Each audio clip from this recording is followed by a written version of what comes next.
सध्या तुम्ही ज्या ठिकाणी उभं राहिला या अतिक्रमणाबद्दल तुमचं मत काय आहे? अतिक्रमण वडापात्रात नसावं. हा वडा मूळ वडा आहे तालुक्याचा.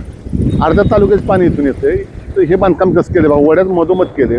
उद्या जर जास्त पाणी आलं तर 79ला जो पूर आलता तसं गावात पाणी शिरल. आमच्या खोकेदारखाने विरोध नाही. व्यावसायिक लोकांच्या पाठीशी मी आहे. फक्त यांना जागा कुठे द्यावी, नगरपालिकेच्या हातात कुठे भोखंड असेल तिथे द्या ना तुम्ही. रस्त्याकडे ते म्हणतील तिथे द्या. पण असं वडापात्र देणं ही गैरकृत्य आहे का नाही मला सांगा. आणि हे आज गावातील लोक अजून शांत आहेत. पण उद्या लक्षात येतं ना बांधकाम झाल्यावर. उद्या अचानक जर पाणी आलं त्यावेळेस काय हाल होईल गावात सांगा मला. आता जर आम्ही गप्प बसलो तर ऐन वेळेला काय होणार आहे पुन्हा. आता पण मी तहसीलदार कलेक्टर दोघांना दिलेलं आहे. तहसीलदारांना वारंवार मी विनंती केली पण तिने काही इथं लक्षच घातलं नाही. जर मला लोक आयुक्ताकडे पत्र द्यावं लागलं कलेक्टर साहेबांना की हे सगळी सामिन्यात असतीच आहे. आणि सीओ साहेबांचा ह्यात हात नाही म्हणतात. पण नोटीस कुणी लावल्या त्या खोक्यावर. नगरपंचायत नोटीस लावण्यानं तुमचा काय संबंध होता.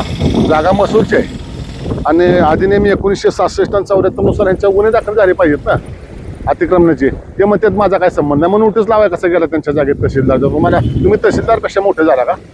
त्या जागेत मोठे तहसीलदार लावणं योग्य आहे हो. त्यांनी नोटीस लावून गलती केली ना आता नाही म्हणून उपयोग नाही ना. त्यांनी सुपारी घेतलेली आहे. ही खोकी बसवायची जी सुपारी घ्यायची अफजलखानी वृत्तीची माणसं आहे ती. त्यांनी पैसे मिळवायचा हे व्यवसाय केलेला आहे. हा हे कोणच तयार होईना आता माझ्या मार्गदर्शना म्हणायला की खोकीवाले आता म्हणायला आम्ही स्वतःच बांधतोय. आणि स्वतः बांधतो पण कुणाला तहसीलदारला विचारून जागा कोणाच्या मालक कोणाच्या जागेचा बघा. तुम्हाला आमचा विरोध नाही. तुम्ही या ठिकाणी काय होणार आहे? ज्या ठिकाणी ही फळवाल्यासाठी केलेलं आहे. आता रस्त्यापासून बघा रस्ता कुठं आहे बघा. रस्त्यापासून जवळजवळ 5 फूट उंची दिली आहे. ती पाणी कुठं अडथळा नैसर्गिक स्रोत 1 इंच सुद्धा अडवता येत नाही शासनाने आहे ना. आणि याने सरळ सरळ वडापात्रातच बांधकाम घातले.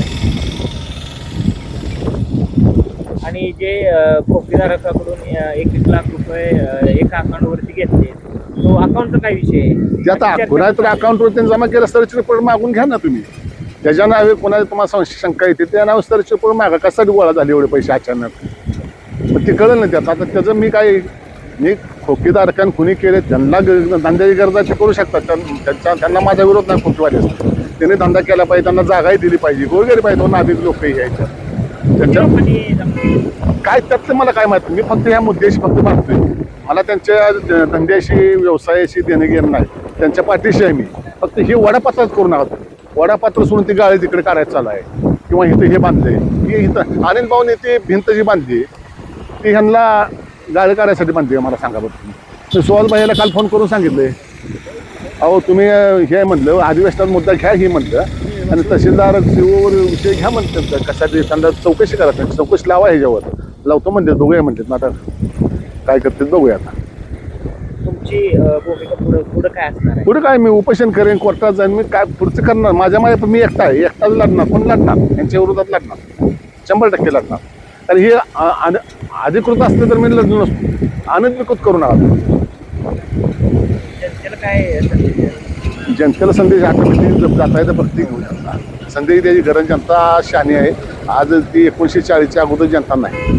स्वतंत्र जनता सगळं कळते कुणी केले काय केले पण बोलू शकत नाही. दबावात असते जनता. आमच्यासारखी 4 रोज समाजात वावरले त्यामुळे आमची भीती मिळली म्हणून आम्ही करतोय. पण मी काय चुकीचं करतो असं तुम्हाला वाटतंय का. त्यात माझा काय फायदा आहे. काय फायदा आहे का सांगा मला.